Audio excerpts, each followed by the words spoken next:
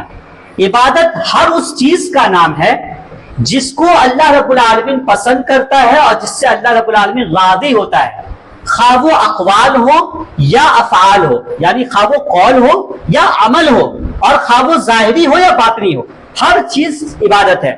ہم کسی کو اچھی بات کہتے ہیں وہ بھی صدقہ ہے، وہ بھی عبادت ہے. اللہ کے رسول نے فرمایا والکلمۃ الطیبۃ صدقۃ، کلمہ طیبہ یعنی اچھی بات کہنا یہ صدقہ ہے. اماطۃ الاذی عن الطریق صدقہ، راستے سے تکلیف دہ چیز کو ہٹا دینا صدقہ ہے. اللہ کے رسول نے فرمایا کہ لا تحقرن من المعروف شیء، کہ کسی بھی بھلائی کے کاموں میں سے کسی بھی چیز کو حقیر مت سمجھو. ولو ان تلقى اخاك بوجه طلق، گرچہ اپنے بھائی سے، مسلمان بھائی سے خندہ پیشانی کے ساتھ ملو، یہ بھی ہمارے لیے صدقہ ہے.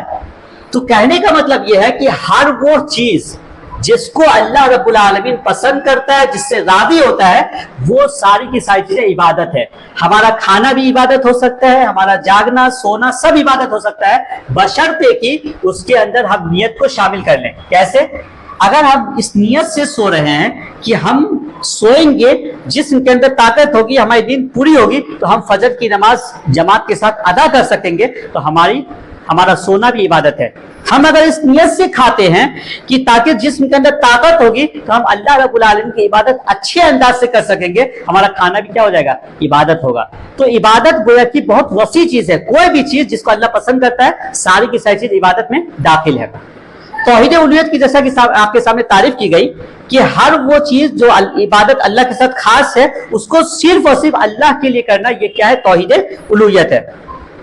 اب وہ چاہے رکوع ہو، سجدہ ہو، کوئی بھی عبادت ہو، اللہ کے لیے کرنا. یہاں پر مشرکین مکہ مار کھا جاتے ہیں، یہ چیز میں پیچھے رہ جاتے ہیں. توحید ربوبیت کا اقرار تو کرتے تھے جیسا کہ میں نے قرآن سے ثابت کیا، لیکن توحید الوہیت کا اقرار نہیں کرتے تھے. عبادت وہ کسی اور کی کرتے تھے. عبادت کسی کرتے تھے؟ بتوں کی کرتے تھے. سجدہ جو اللہ کے لیے خاص تھا کس کے لیے کرتے تھے؟ قبروں کے سامنے سجدہ کرتے تھے، یا اسی طرح سورج چاند کو سجدہ کرتے تھے، یہ سب کرتے تھے. یعنی عبادت کے اندر وہ لوگ شرک کرتے تھے، اس کے اندر توحید نہیں تھی. اللہ رب العالمین نے اسی وجہ سے منع کیا ان کو، کہا کہ لا تسجدوا للشمس ولا للقمر واسجدوا للہ الذی خلقہن ان کنتم ایہ تعبدون، کہ اے لوگوں تم سورج اور چاند کو سجدہ مت کرو بلکہ اس اللہ کو سجدہ کرو جس نے ان سب کو پیدا کیا ہے. کیونکہ سورج اور چاند کو جو سجدہ کرو گے یہ خالق نہیں ہے، مخلوق ہیں. مخلوق کو سجدہ کرنے کے بجائے اس خالق کو سجدہ کرو جو ان سب کو پیدا کرنے والا ہے. ان کنتم ایہ تعبدون، اگر تم اسی کی عبادت کرنا چاہتے ہو، یعنی اگر اللہ کی عبادت کرنا چاہتے ہو تو سورج اور چاند کو سجدہ کرنے کے بجائے اللہ کے لیے سجدہ کرو. تو وہ لوگ سورج چاند کو سجدہ کرتے تھے، بتوں کو سجدہ کرتے تھے، اور اسی طرح درختوں کی عبادت کرتے تھے، اللہ کی عبادت نہیں کرتے تھے. اسی وجہ سے وہ مشرک کہلائے. آپ کو یہاں پر ایک بات یہ بھی بتا دوں کہ جتنے بھی انبیاء کرام کو اس دنیا کے اندر بھیجا گیا ان سب کو اسی توحید کی دعوت دینے کے لیے بھیجا گیا، توحید الوہیت کی دعوت دینے کے لیے بھیجا گیا. توحید ربوبیت کے اقرار تو وہ لوگ پہلے سے کرتے تھے، لہذا اس کی دعوت دینے کے لیے نہیں بھیجا گیا. توحید الوہیت یعنی ایک اللہ کی عبادت کرنا، اس کی طرف لوگوں کو دعوت دینے کے لیے تمام انبیاء کرام کو اس دنیا کے اندر مبعوث کیا گیا، بھیجا گیا. دلیل کیا ہے؟ اللہ رب العالمین نے فرمایا وَلَقَدْ بَعَثْنَا فِي كُلِّ أُمَّةٍ رَسُولًا أَنِ اعْبُدُوا اللَّهَ وَاجْتَنِبُوا الطَّاغُوتَ. اللہ نے فرمایا کہ ہم نے ہر امت میں ایک رسول کو بھیجا. مقصد کیا تھا؟ أَنِ اعْبُدُوا اللَّهَ، کہ اے لوگوں تم سب کے سب ایک اللہ کی عبادت کرو، وَاجْتَنِبُوا الطَّاغُوتَ، اور طاغوت کی عبادت سے بچو. طاغوت کی علماء کرام جو معروف تعریف کرتے ہیں، یعنی جو طاغوت کی کئی ساری تعریفیں ہیں، جس میں سے سب سے جو مشہور تعریف ہے وہ یہ ہے کہ کل ما عبد من دون اللہ وهو راض به، کہ ہر وہ چیز جس کی اللہ کے علاوہ عبادت کی جاتی ہے اور وہ اس سے راضی بھی ہو، اس کو طاغوت کہتے ہیں.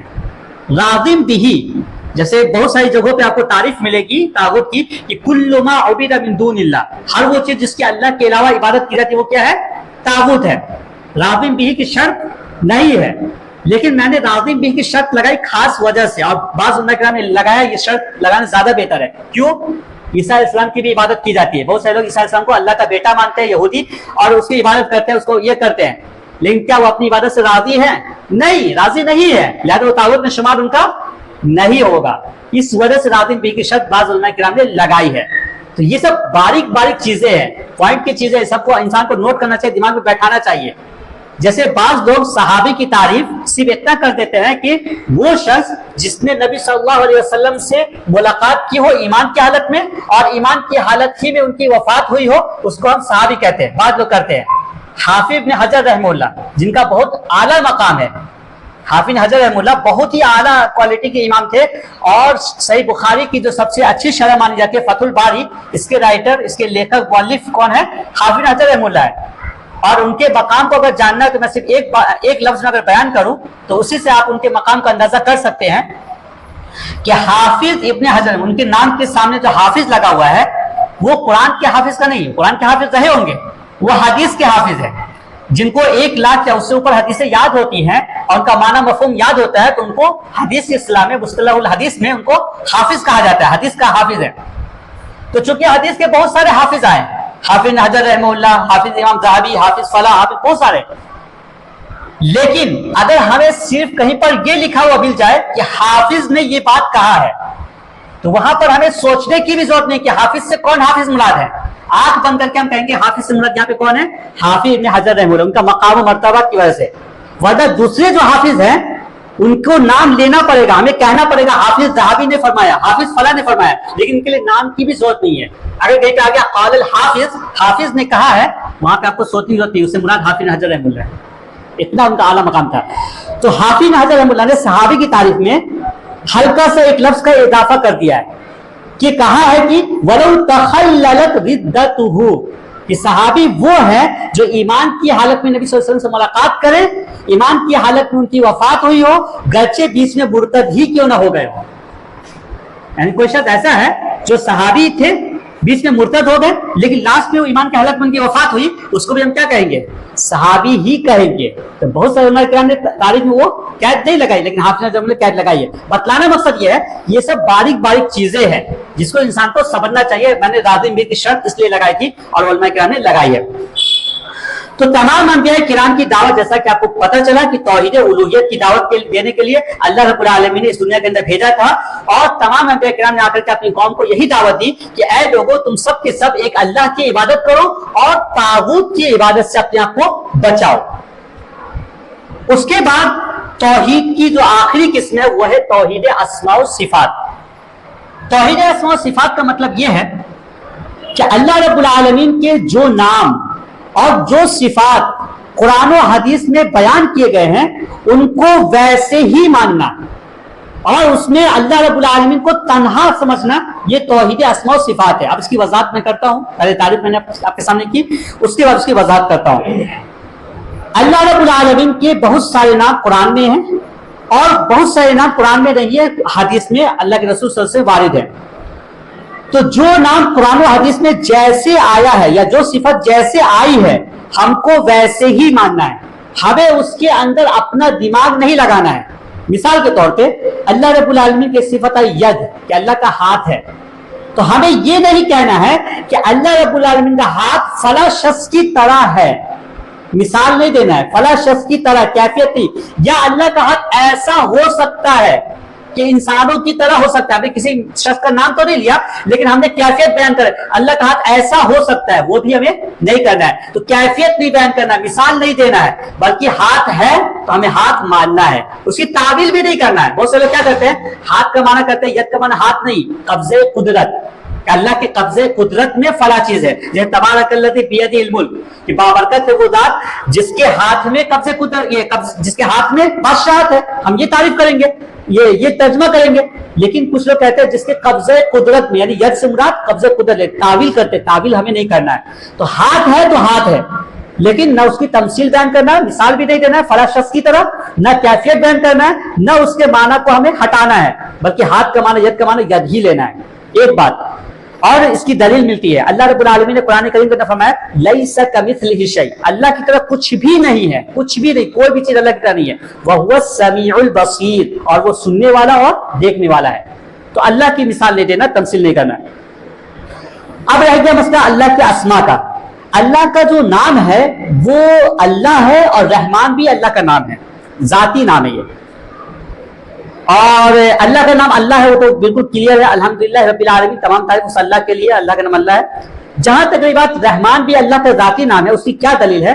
اللہ رب العالمین نے سورۃ طٰہٰ کے اندر فرمایا الرحمن علی العرش استویٰ، رحمان عرش پر مستوی ہے۔ تو اس سے علماء کرام نے کہا ہے یہاں پہ اللہ نے اللہ لفظ استعمال نہیں کیا، رحمان لفظ استعمال کیا، ویسے صفاتی یہ ذاتی نام رحمان بھی ہے۔ تو اللہ کے دو نام اللہ اور رحمان ذاتی نام ہے۔ بقیہ جو نام ہے رحیم ہے اور ملک ہے، حی ہے، قیوم ہے، یہ سب اللہ کے صفاتی نام ہے۔